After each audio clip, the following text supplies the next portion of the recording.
नमस्कार, सत श्री अकाल, राम राम साहब, हमारा वेरी वणक्कम प्रणाम। आप सभी का ऑल्टरनेट मीडिया में फिर से स्वागत है। मैं आपकी होस्ट गायत्री देवी। बहुत इंटरेस्टिंग टर्न ऑफ इवेंट्स हो रहा है। यूजीसी पे स्टे लगा तो पूरी की पूरी मीडिया उधर खुशी के मारे पागल हो रही थी। सबका फोकस इधर था।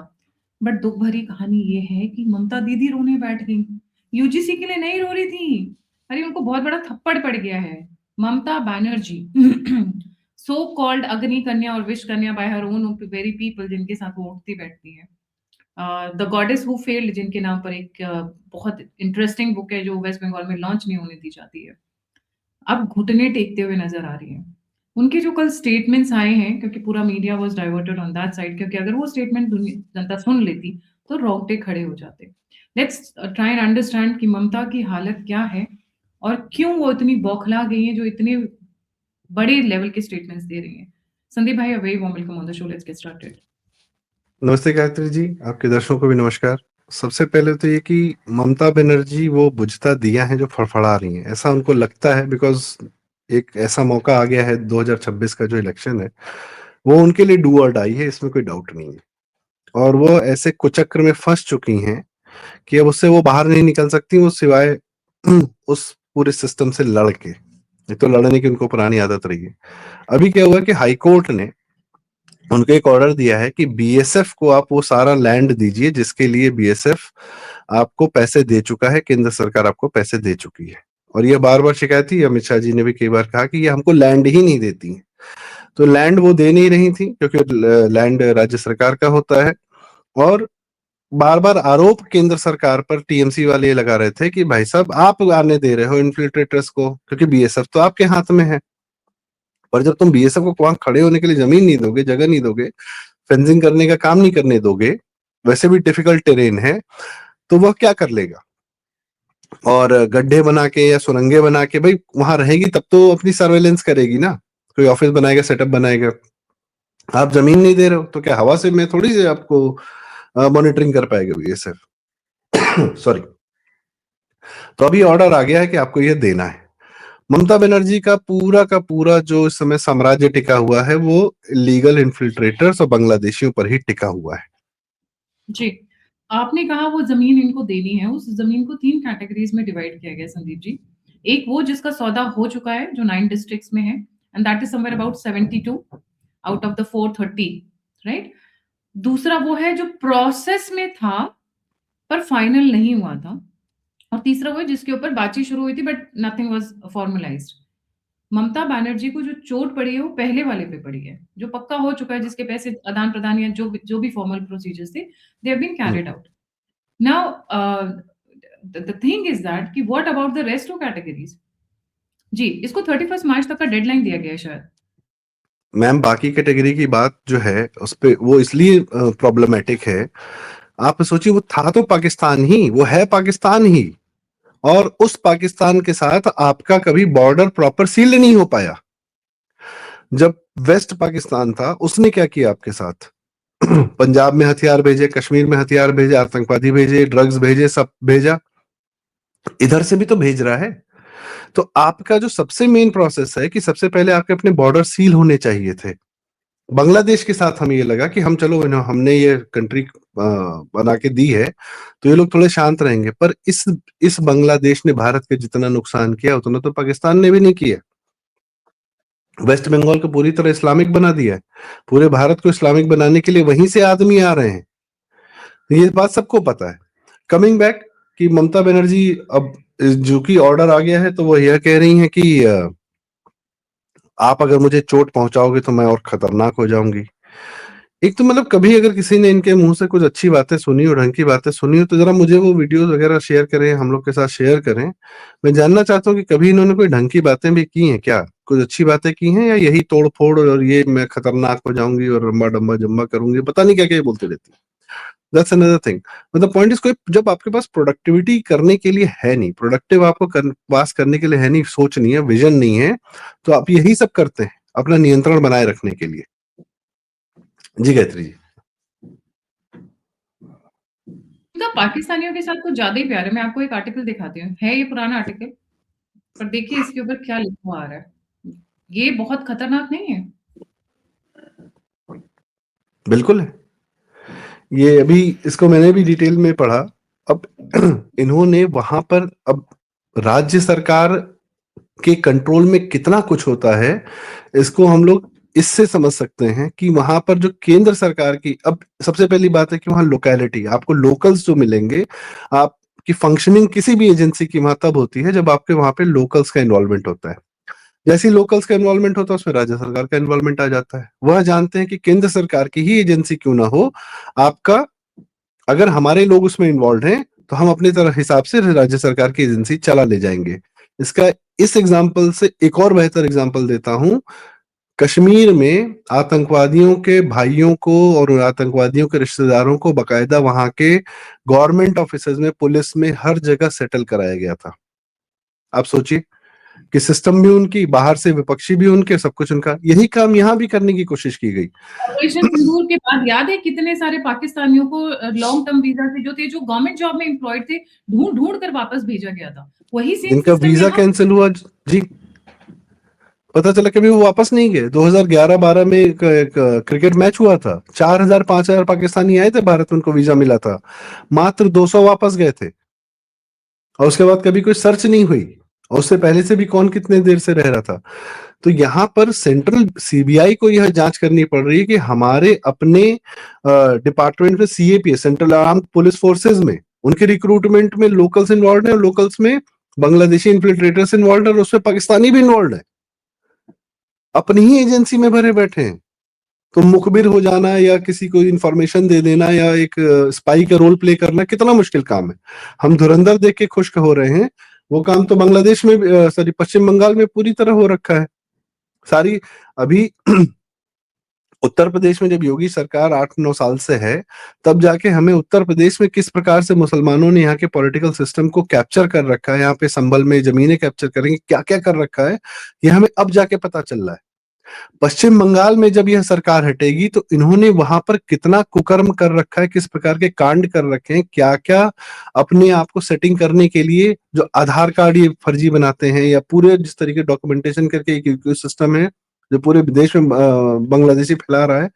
हमें अभी तो ये बस कुछ चीजें हैं जो वहां से छन के आ जाती हैं। अभी जब ये सरकार हटेगी, भगवान करे हटे, तभी पश्चिम बंगाल का कुछ भला होगा। अदरवाइज वो भारत को भी नासूर बना के दे देगा। एक, एक 50 बंदा इन्फिल्ट्रेटर्स को घुसाएंगे जी। एक बंदा ऐसा था जिसके 400 बच्चे हैं, रफली बताइए, एक ही नाम पे 400 बच्चे कैसे हो गए, मुझे ये समझ में नहीं आ रहा। ऐसा यार में निकला एक और केस, 359 और 358 प्रिसाइसली। इन्हीं इन्फिल्ट्रेटर्स को भारतीय बताने का काम, अभी कल जो है उपराष्ट्रपति बैठ के, वो आरफा खानम शेरवानी के साथ बैठ के इंटरव्यू कर रहा था, जो पुराना उपराष्ट्रपति था, जहरीला जिहादी हामिद अंसारी। बड़ी शानदार कही इसने, कम से कम माना तो सही, सब हिंदुस्तानी लुटेरे थे, बाहर से नहीं आए थे। ये तो माना इसने कि लुटेरे थे, पहली चीज। और इसने ये भी कहा जब हमारी बादशाहत थी, ये अपने आप को उनसे जोड़ता है, तो जब तुम बादशाह होते हो तब तो लूट करते हो, ये तो तुमने अपने मुंह से कबूल लिया है। चलिए, ये तो एक अलग बात हो गई। दूसरा, हिंदुस्तानी लुटेरे थे, बाहर से नहीं आए थे, इसलिए आज भी जो है वो भी हिंदुस्तानी है जो आज लूट रहे हैं। पश्चिम बंगाल में इन्फिल्ट्रेटर बांग्लादेशी आए, पहले पश्चिम से आते थे, पूरब से आ रहे हैं। उनको वैलिडेशन देने का काम है कि कोई बाहरी नहीं है, सब यहीं के हैं। तो फिर जब बाहरी नहीं हो तो ये पाकिस्तान और बांग्लादेश बना के तुमने किया क्यों? जब ये पूरी धरती तुम्हारी थी, तुम बाहरी नहीं थे, तो फिर पाकिस्तान बनाने की जिद क्या थी? तुम इसी देश से बाहर ही तो जाना चाह रहे थे। और तुमने वहां जाके क्या किया वहां के हिंदुओं के साथ? उनको लूटा। लुटेरे तो थे, वो तो मान ही रहे हम लुटेरे, चाहे महिलाएं लूट लें, चाहे हम धन लूट लें, जमीन लूट लें, चाहे कुछ भी लूट लें। ये सोचिए कितने जहरीले हैं लोग, नैरेटिव के लेवल पे क्या खेल खेलते हैं। ये 10 साल उपराष्ट्रपति रहा ये,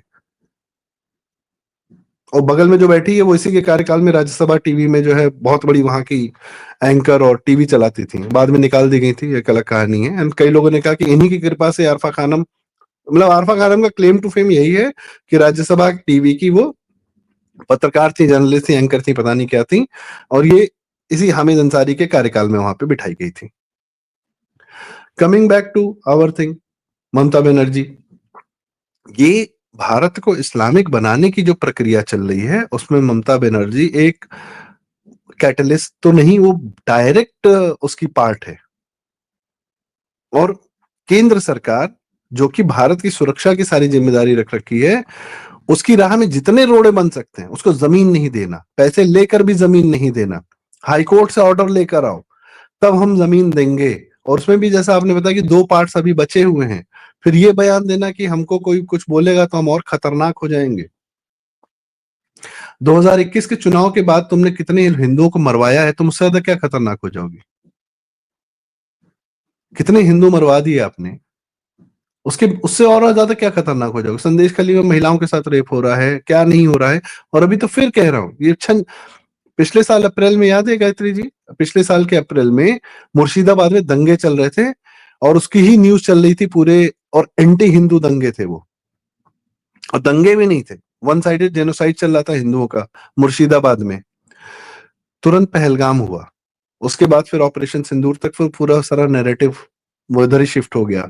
इमीडिएटली बिफोर पहलगाम जो पूरा न्यूज मीडिया था, पूरी जो पूरे देश का फोकस था मुर्शिदाबाद पर था, क्योंकि वह हिंदुओं को मारा जा रहा था। ये कार्य जो है इन लोगों ने कर रखा है पूरे भारत के साथ, हिंदुओं के साथ।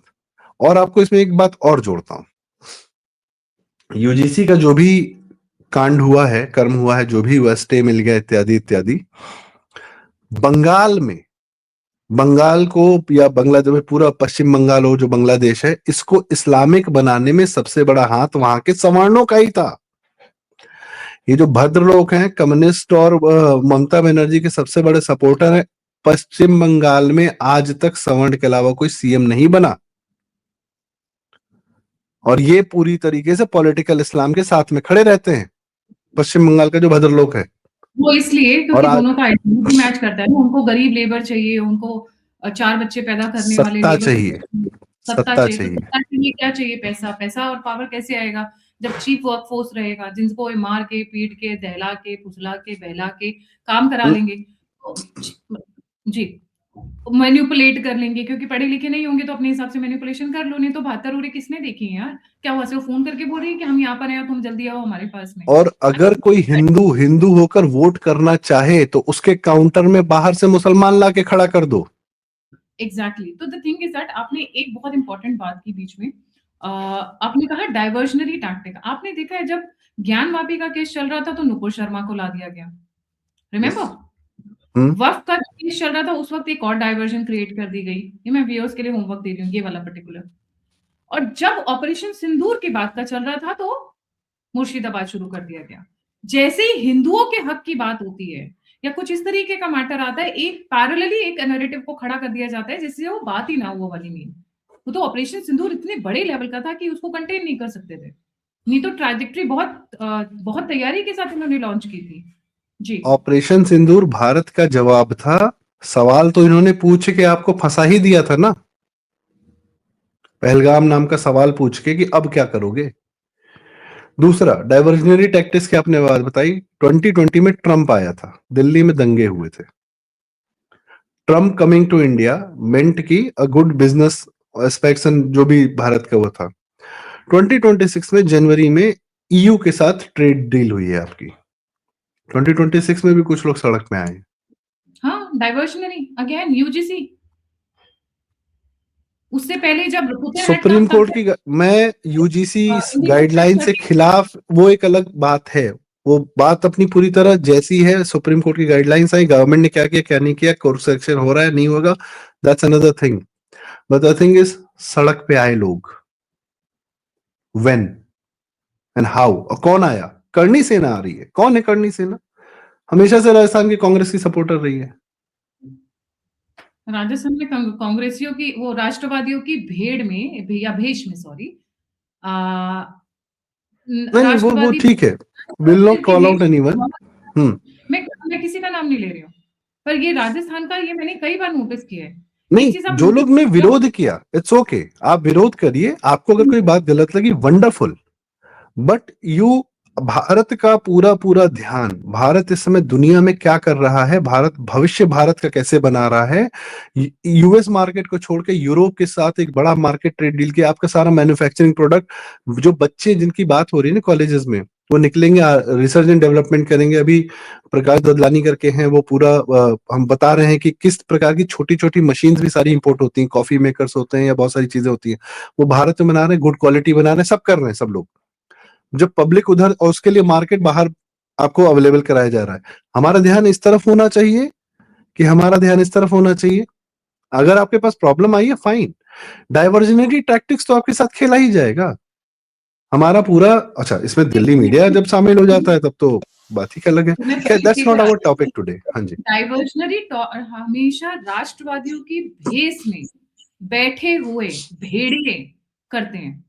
चाहे वो यूजीसी का मैटर हो, क्या इसमें प्रधान की गलती नहीं थी, या वो जोशी की गलती नहीं थी जो गाइडलाइंस तैयार हो रही थी, या वो यूजीसी के चेयरपर्सन की गलती नहीं थी, इन लोगों की गलती नहीं थी। मैं तो नाम लेकर बोल रही हूँ। और इसमें जो सबसे बड़ा इन्फ्लुएंस है वो पद्मश्री अवार्डेड जगदीश करके एक बंदा है, who was also JNU vice chancellor. जब टुकड़े टुकड़े भारत तेरे टुकड़े टुकड़े होंगे, वो बंदा वहां पे वाइस चांसलर बन के बैठा हुआ था। He was the biggest influence. क्या इन लोगों की गलती नहीं थी? और ऐसे लोगों को पद्मश्री क्यों दे रहे हो आप? अब दूसरी साइड आते हैं। इंडिगो का क्या है? इंडिगो को बहुत अच्छा गवर्नमेंट ने खा पाल पोस के बैठे हुए थे। पुतिन की विजिट हुई, किसने सबसे बड़ा वो क्रिएट यस, किया रकस? इंडिगो ने किया। Indigo was yes. Considered to be a very good flight और गवर्नमेंट ऑफ इंडिया बहुत अच्छे से चल रही थी उसके साथ में। आई ये जो आई फ्ल्यू। अंदर है, सॉरी ये जो कहते जी। अंदर है ना, ये सबसे बड़े। मैं राजस्थान की साइड पे क्यों जाऊँ? राजस्थान में भरे पड़े हुए examples, and that is where I am always shocked. Vasundhara Raje Scindia और गहलोत दोनों भाई बहन की तरह, या जो भी उनका अपना दोस्ताना हो या भाई बहन का रिश्ता हो, I don't give a dam. एक बार तो एक बार मैं, क्या वसुंधरा राजे सिंधिया को नहीं पता था कि अजमेर में क्या बड़े कांड हुए हुए हैं? Shouldn't she have taken action? या राजस्थान में ही बैठे हुए ऐसे ऐसे सोशल मीडिया इन्फ्लुएंसर्स जो गलत नैरेटिव चलाने की कोशिश करते हैं? ऐसा क्यों हो रहा है कि राष्ट्रवादियों की आड़ में, I am sorry I have diverted from the topic, राष्ट्रवादियों की आड़ में ये बड़े बड़े कांड किए जा रहे हैं हर बार, बार बार। आपको तो चाहिए कि आप इकट्ठे होकर ऐसा अटैक करो कि आगे आने वाले 50 साल हिंदुओं का जो स्ट्रेंथ है वो और मजबूत हो जाए, इकट्ठे हो जाए। आप डिवाइड कर रहे हो लोगों को, आप लोग बैठ के। मैं अशोक गहलोत वसुंधरा की सरकार में की वो हूँ, क्रिटिक हूँ, despite the fact that she is a BJP leader. अब ये इन्होंने जो यूजीसी में किया, बताइए क्या नौटंकी किया आप लोगों ने? Shouldn't you have sit and red? 8 पन्नों का पेपर था वो, 8 पेजेस का, ज्यादा बड़ा भी नहीं था। पढ़ने में कितना टाइम लगता है? पर आपने अभी भी उस नोटंकी। पर कंफ्यूजन फैलाया गया है। नोबडी इज इवन शोइंग और reading and pointing out. There is a lot of confusion still. UGC छोड़ देते हैं, मैं राजस्थान की बात बता रहा हूँ। अशोक गहलोत की सरकार थी, पॉलिटिकल इस्लाम के सपोर्ट से आया था वो। वहां पर एक लड़के को पुलिस वाले ने कहा कि हेलमेट क्यों नहीं पहना है, मुसलमान लड़का था। दंगा करा के 2 पुलिस थाने जलवाए थे उन्होंने जयपुर में, अशोक गहलोत की। ज्यादा पुरानी बात नहीं है। आज तक कुछ नहीं हुआ उन लोगों का। मैं बीजेपी की वही तो सरकार भी आ गई, तब भी कुछ नहीं हुआ। तो तो समझ क्यों में नहीं तो ले आ रहे रहा है ना कि भाई। एक्शन? क्यों नहीं ले रहे हो? आप लोगों के हाथ में पुलिस नहीं है, लॉ एंड ऑर्डर नहीं है। योगी आदित्यनाथ ने एक इतने बड़े स्टेट को कंट्रोल करके रखा है, फिर लोगों को मुश्किल होती है ना। बीजेपी के अंदर भी ये जो कंपटीशन है ना, कि सारा क्रेडिट तो योगी आदित्यनाथ ले जाता है। अरे उस बंदे ने प्रूव करके दिखाया है। Set an example, no, set an ideal, no, who stopping you? Unleash your manhood, no. बताओ कि तुम्हें पुरुषार्थ है, करके दिखाओ, आइडियाज लेकर आओ। आइडियाज की कमी नहीं है, एग्जीक्यूशन वो करके दिखाओ। ऑलरेडी मॉडल है। बुलडोजर मॉडल जो चला है, उस पर सुप्रीम कोर्ट ने अपनी गाइडलाइन दे दी है, और उसके पूरे प्रोसेस हैं भाई, ऐसे लर्न फ्रॉम यूपी। खैर, coming back to Bengal, issue is यही है कि ये जो भारत का इस्लामीकरण हो रहा है, भारत की अर्थव्यवस्था जो मजबूत हो रही है, उसमें कहाँ कहाँ हम छेद मार सकते हैं। तो ये जितने आपको इस समय भारत की स्थिरता सबकी आंख में खटक रही है, यहां पर आग लगानी है। बहाना चाहे कोई हो, सही हो गलत हो, चाहे कोई हो, आग लगानी है। और आपके अंदर की गलतियों का फायदा सामने वाला तो उठाएगा ही। वो तो कह ही रहा है जन जी अगर को सड़क पे लाना है मुझे। अब वो अगर मैं जन एक जी इस्लामिक हो या किसी और वर्ग से हो, सामान्य वर्ग से हो, सड़क पे आग लगानी चाहिए, बस दैट्स इट। कोई भी आ जाए, भारत अगर मैं एक स्थिर नहीं बंगाली है। की भाषा में जी। बात करूँ, एक बंगाली की भाषा में बात करूँ, तो उनके लिए ममता बनर्जी किस चीज़ की मूर्ति है? देखिए, उनके लिए राष्ट्रवादी कौन है? ममता बनर्जी है, उनका अपना डेफिनेशन है। माँ, माटी, मानुष। अरे भैया, भांग पीकर बैठे हो या 4 बोतल वोडका चढ़ा के बैठे हुए हो? मैं ये नहीं कहती हूँ कि आप सिर्फ एक तरफ की न्यूज़ सुनिए, आपको दोनों तरफ की न्यूज़ सुननी चाहिए, आपको फैक्ट्स चेक करने चाहिए। हम लोगों का काम वहीं आता है, अल्टरनेट मीडिया या हम जैसे यूट्यूबर्स का, सोशल मीडिया इन्फ्लुएंसर्स का यही काम आता है कि हम फैक्ट चेक करके सही सामने रखें। जिस स्टेट ने जीडीपी बिगाड़ के रख दी, अगर पॉलिटिशियन के आने के बाद अगर आपकी स्टेट की जीडीपी खड्डे में जा रही है, तो उस पॉलिटिशियन को 4 जूते लगाकर, बम पर लात लगाकर बाहर फेंकने की जरूरत है, क्योंकि वो आपको ऊपर नहीं, आपको नीचे लेकर जा रहे हैं पाताल लोक में। वेस्ट बंगाल, आपने और मैंने, हम सभी ने फ्रीडम स्ट्रगल की पढ़ी हुई है कहानियां। It was the AP centre of freedom struggle. वहां से शुरुआत हुई थी, बड़े बड़े लोग आए, न्यूज़पेपर्स का जो उस वक्त printing was a rare thing, सबसे बड़ा गढ़ वेस्ट बंगाल था। आज की डेट में आप वहां से रिपोर्ट करके देख लीजिए, ममता बनर्जी ना उठवा ले तो बोल दीजिए। और आज तो धमकी दे रही है ममता, धमकी दे रही है, मैं और खतरनाक हो जाऊंगी। अभी और खतरनाक होके क्या कर लेगी ये बता, क्या कर लेगी? गायत्री जी, मैं हो सकता है दर्शकों को लगे कि हमने बात पश्चिम बंगाल से उठाई, यूजीसी गए, हम राजस्थान गए, हम सारी बातें एक साथ कर रहे हैं, पर भाई साहब सब में एक कनेक्टिंग पॉइंट है, दैट इज भारत। और भारत बड़ी मुश्किल से उभरा है, बड़ा मुश्किल से मौका मिला है हिंदुओं को, भारतीयों को बेहतर होने का, देश बनाने का, देश बनने का। इसमें जिसकी भी गलती हो, केंद्र सरकार की हो, राज्य सरकार की, उसकी उसकी हो, जो भी हो, पर कम से कम हमें यह तय करना है कि हमारा फुल पर्पस क्या है, और उसमें बंगाल एक बहुत इंपॉर्टेंट पार्ट प्ले करता है। बंगाल पूरे पंजाब देश को इस्लामिक जी पंजाब और राजस्थान जितना खतरनाक है, उससे ज्यादा बांग्लादेश हमारे लिए खतरनाक उससे है। ज्यादा है। और हाँ, क्योंकि पोरस है, घुस आते हैं अंदर, सुरंग बना के आ जाते हैं, नाव में बैठ के आ जाते हैं, कूद कर आ जाते हैं, फेंसिंग के ऊपर। 47 में भी जो सबसे ज्यादा हत्याएं हुई थी वो बंगाल में हुई थी। जो हिंदुओं की तो सबसे ज्यादा हत्याएं डायरेक्ट एक्शन दे जिस दे, आज भी वह खतरनाक है। और कोर्ट इसलिए ने यही, ममता बनर्जी को इस बार जीतना जो है वो भारत के लिए घातक हो जाएगा, घातक हो जाएगा। It will be like fourth stage cancer. अभी तो सेकंड कोर्ट थर्ड ने पे है। ये कोर्ट ने यही बात कही कि आपके इलेक्शंस से लेना देना नहीं है, नेशनल सिक्योरिटी इज पैरामाउंट, तो आपको ये देना पड़ेगा, और 31 मार्च 2026 तक देना पड़ेगा। You don't I have think a choice. Border states का 5-10 किलोमीटर हिस्सा यूनियन टेरिटरी घोषित कर देना चाहिए। It should not be the state. State का बॉर्डर पर कोई कंट्रोल नहीं होना चाहिए, that's it. Keep the boundaries with the centre, that's it. ये एग्री होना होता चाहिए, यही इलाज है। This should happen. है, कम बिल्कुल। ये राजस्थान हो, पंजाब हो, कोई हो, डजंट जो मैटर। पूरा नॉर्थ का है हमारा, जो हमारा इंडियन ओशन से जो हटके है, जो पूरा बॉर्डर एरियाज हैं, वो एक्चुअली में यूनियन टेरिटरी होना चाहिए। And you should not have politicians और political elections there, no. You should have centrally administered officers who are strong and in your command. मैं तो बोलती हूँ, देखिए, अभी हमने कल यूजीसी का जो शो किया था, मैंने एक बहुत इंपॉर्टेंट राय दी थी, and I actually believe in that. आपके जो सबसे ऑनेस्ट, चाहे वो आर्मी के मेजर जनरल्स हों, लेफ्टिनेंट जनरल्स हों, या पुलिस के रिटायर्ड हों, या ब्यूरोक्रेट जो आपको लगता है कि बहुत ऑनेस्ट हैं and they can be trusted with blind eye, उनको इंचार्ज बनाना चाहिए।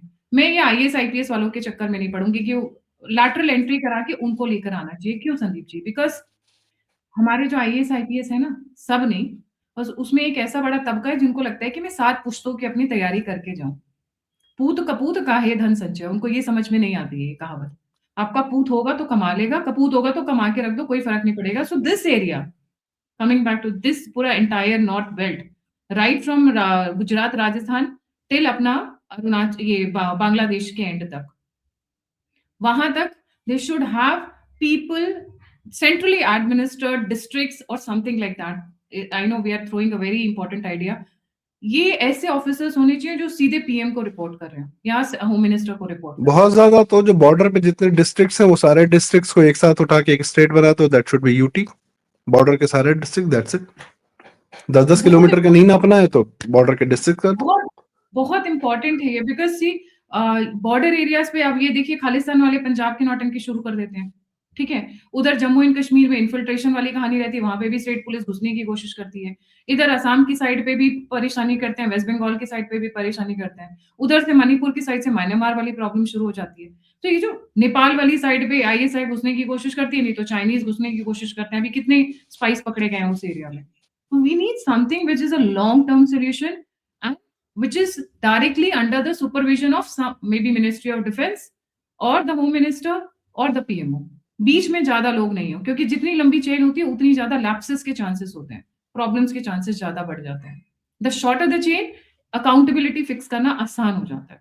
And you raised a very good important point कि these should be union territories or centrally administered areas. ऐसा कुछ करके होना चाहिए. संदीप भाई, your winding comments, please.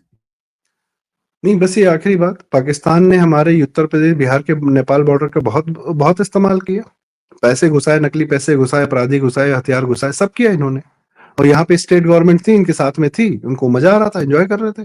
तस्करी होती है हर प्रकार की। Border should be sealed, that's it. Border should be sealed. जी, thank you so much Sandeep भाई फॉर ज्वाइनिंग। जाने से पहले सभी व्यूअर्स से रिक्वेस्ट है, please don't forget to like, subscribe and share the alternate media. अगर आपको मेरा काम पसंद आता है तो आप मुझे दिए हुए नंबर पे और यूपीआई पे मेरी हेल्प कर सकते हैं, मदद कर सकते हैं। Please move forward and donate, contribute. हमारा कॉन्फ्रेंस आ रहा है 14-15 मार्च, डॉक्टर अंबेडकर इंटरनेशनल सेंटर, और वहां पर आपकी मुलाकात होगी अपने फेवरेट गेस्ट से, और बहुत इंपॉर्टेंट सरप्राइज चीफ गेस्ट से। खुश हो जाएगा दिल नाम सुनकर, पर अभी हम अनाउंस नहीं करेंगे। Surprise surprise surprise. इसी के साथ जय हिंद, जय श्री राम, हर हर महादेव।